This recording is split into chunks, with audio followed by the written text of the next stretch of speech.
Israel Hamas के बीच जंग लगातार जारी है।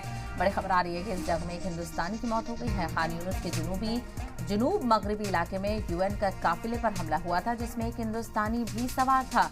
जानकारी के मुताबिक मरने वाले हिंदुस्तानी शख्स का नाम वैभव अनिल काले था, जो कि 46 साल के थे और ये हिंदुस्तानी फौज में कर्नल रैंक के अफसर रह चुके हैं। इन्होंने पिछले महीने ही गाजा में अक़वाम मुत्तहिदा की सिक्योरिटी सर्विसेज कोऑर्डिनेटर के तौर पर काम शुरू किया था। हमले के बाद इन्हें अस्पताल ले जाया जा रहा था, लेकिन रास्ते में ही इन्होंने दम तोड़ दिया। इस हमले में यूएन का एक मुलजिम भी वहीं आपको बताते चले, इस हमले में यूएन का एक मुलाजिम भी जख्मी हुआ है।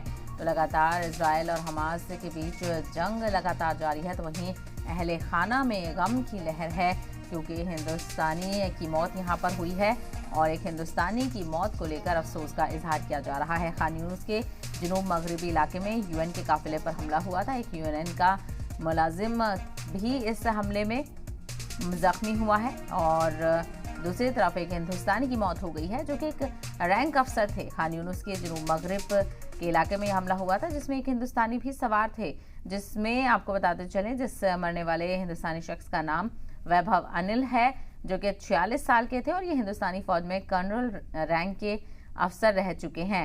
इन्होंने पिछले महीने ही गाजा में अक़वाम मुत्तहिदा की सिक्योरिटी सर्विसेज कोऑर्डिनेटर के तौर पर काम शुरू किया था। हमले के बाद इन्हें अस्पताल ले जाया जा रहा था, लेकिन रास्ते में ही इन्होंने दम तोड़ दिया। वहीं इस हमले में यूएन के एक मुलाजिम भी जख्मी हुआ है।